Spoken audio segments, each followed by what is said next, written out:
Vamos abordar o tema avaliação sob o prisma das competências. Primeiramente, devemos considerar o que é competência. Trata-se de um conjunto de fatores compostos pelo conhecimento, atitudes, habilidades e valores voltados para realizar projetos e desejos. Portanto, não são competentes aqueles que nada sabem, nada conhecem, ou então aqueles que têm pouco conhecimento, mas não o aplicam ou não se dirigem ao outro. O professor Nilson Machado ressalta bastante a expressão mobilização, ou seja, aquela pessoa competente prova essa condição quando mobiliza os seus conhecimentos para o seu meio, divulga, demonstra habilidades suficientes, imprime valores e atitudes pessoais para aquele conhecimento realize de alguma forma produtiva e eficaz. A avaliação por competências tem uma forte influência dos ensinamentos de Paulo Freire, que concebeu a avaliação dialógica, e de Cipriano Luquezzi, a avaliação diagnóstica, em razão da identidade de fundamentos e objetivos. Tem também influência das demais escolas renovadoras, uma vez que visam todas, ao seu final, a condição do aluno de levar pela sua vida os conhecimentos adquiridos na escola, sabendo enriquecê-los pela aplicação e renovação dos mesmos em sua vida profissional e pessoal. Voltando para as competências, há que se lembrar também de que não existem coisas competentes, e sim pessoas competentes. Outro ponto importante é enfatizar que não existe, por exemplo, um professor de competências. Temos professor de uma disciplina e nela ele demonstrará a sua competência. Na relação professor-aluno, a veiculação do conhecimento se dá pela interação entre ambos, de forma dialógica, tendo como centro o próprio conhecimento. Para isso, se começarmos pelo professor, teremos que reunir algumas características dele, sem as quais não teremos um professor competente. Portanto, é um professor competente quando ele se coloca na posição de mediador entre o conhecimento e o aluno.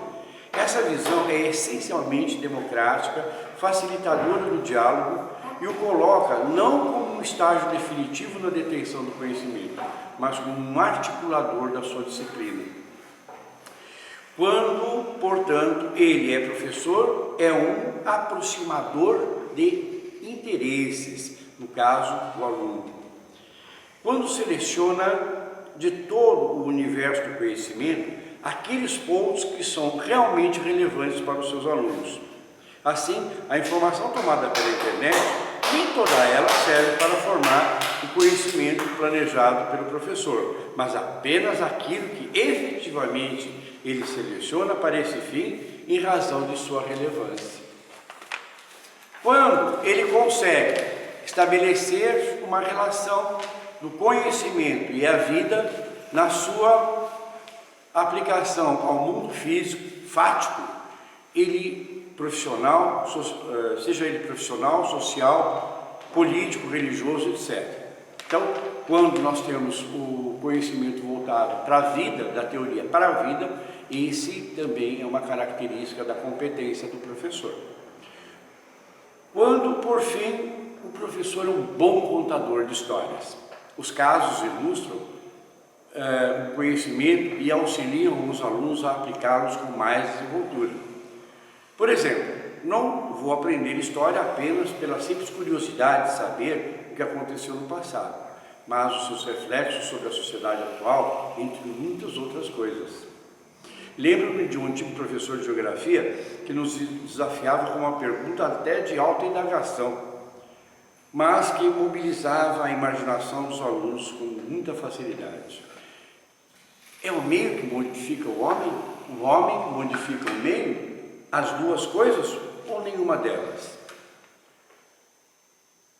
Vejam, quantos pontos de vista podem florescer uma simples pergunta para uma turma de grau médio, por exemplo.